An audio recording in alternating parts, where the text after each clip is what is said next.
मार्कास अध्याय 13। जब मसीह यीशु मंदिर से बाहर निकल रहे थे, उनके एक शिष्य ने उनका ध्यान मंदिर परिसर की ओर खींचते हुए कहा, देखिए गुरुवर, कितने विशाल हैं ये पत्थर और कितने बड़े हैं ये भवन।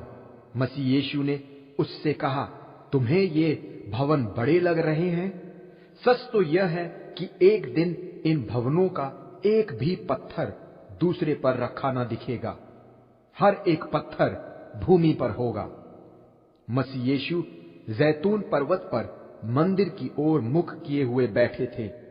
एकांत पाकर पेत्रोस, याकूब, योहन तथा अंद्रयास ने मसीह यीशु से यह प्रश्न किया, हमको यह बताइए कि यह कब घटित होगा तथा इन सब के निष्पादन पूरा किया जाना के समय का लक्षण क्या होगा? तब मसीह यीशु ने यह वर्णन करना प्रारंभ किया, इस विषय में अत्यंत सावधान रहना कि कोई तुम्हें भटका न दे। अनेक मेरे नाम से आएंगे और यह दावा करेंगे, मैं ही वह हूं, तथा अनेकों को भटका देंगे। तुम युद्ध तथा युद्धों के समाचार सुनोगे। याद रहे कि तुम इससे विचलित न हो जाओ, क्योंकि इनका घटित होना जरूरी है, किंतु इसे ही अंत न समझ लेना। राष्ट्र राष्ट्र के तथा राज्य राज्य के विरुद्ध उठ खड़ा होगा।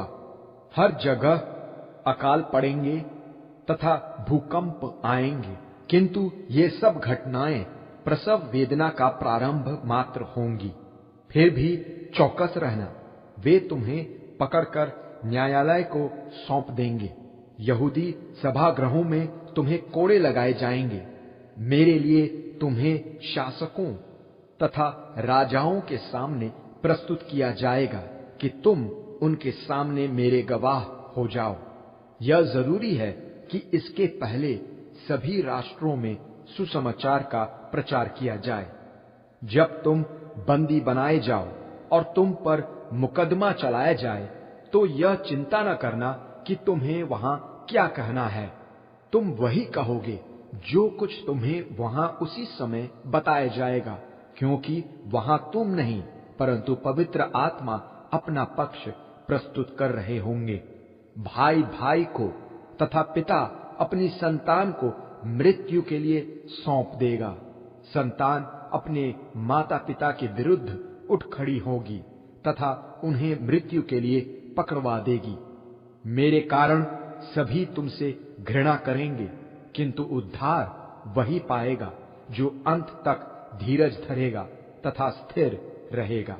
उस समय जब वह उजाड़ने वाली घृणित वस्तु जो निर्जनता उत्पन्न करती जाती है तुम्हें ऐसे स्थान में खड़ी दिखे जो उसका निर्धारित स्थान नहीं है, पाठक इसे समझ ले।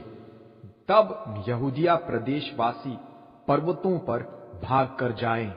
उस समय वे जो घर की छत पर हैं, घर में से कोई भी वस्तु लेने के उद्देश्य से न तो नीचे उतरें और न ही घर में प्रवेश करें। वह जो अपने खेत में काम कर रहे हों, अपना बाहरी वस्त्र लेने लौट कर न आए। दयनीय होगी गर्भवती और शिशुओं को दूध पिलाती स्त्रियों की स्थिति। प्रार्थना करते रहो, ऐसा न हो कि तुम्हें जाड़े में भागना पड़े, क्योंकि वह महाक्लेश काल होगा, ऐसा कि जो न तो सृष्टि के प्रारंभ से आज तक देखा गया, न ही इसके बाद दोबारा देखा जाएगा। यदि प्रभु द्वारा इसकी काल अवधि घटाई न जाती तो कोई भी जीवित न रहता। कुछ चुने हुए विशेष लोगों के लिए यह अवधि घटा दी जाएगी। उस समय यदि कोई आकर तुम्हें सूचित करे, सुनो सुनो, मसीह यहां है या वह वहां है, तो विश्वास न करना, क्योंकि अनेक झूठे मसीह तथा अनेक झूठे भविष्यद्वक्ता उठ खड़े होंगे।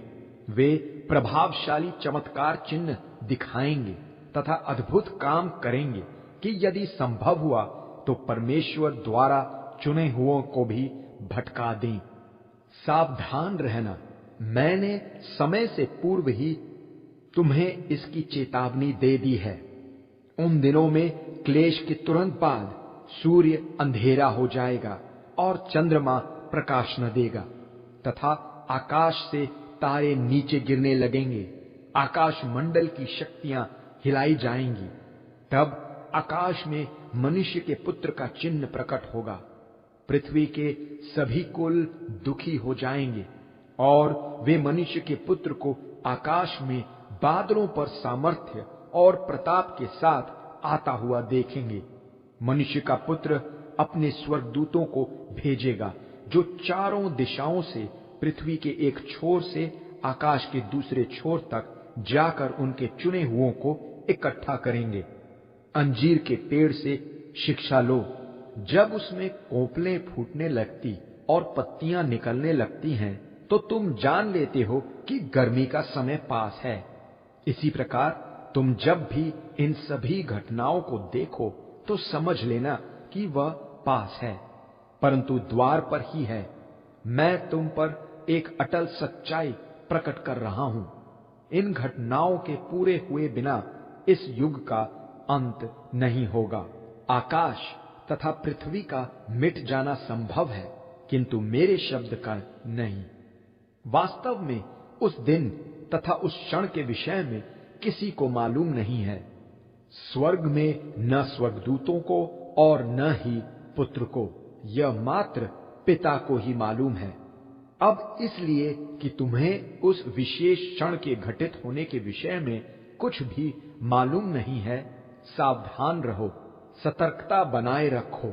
यह स्थिति ठीक वैसी ही है जैसी उस व्यक्ति की जो अपनी सारी गृहस्थी अपने दासों को सौंपकर दूर यात्रा पर निकल पड़ा। उसने हर एक दास को भिन्न भिन्न जिम्मेदारी सौंपी और द्वारपाल को भी सावधान रहने की आज्ञा दी। इसी प्रकार तुम भी सावधान रहो, क्योंकि तुम यह नहीं जानते कि घर का स्वामी लौटकर कब आएगा, शाम को, आधी रात या भोर को मुर्गे की बांग के समय। ऐसा न हो कि उसका आना अचानक हो और तुम गहरी नींद में पाए जाओ। जो मैं तुमसे कह रहा हूं वह सभी से संबंधित है। सावधान रहो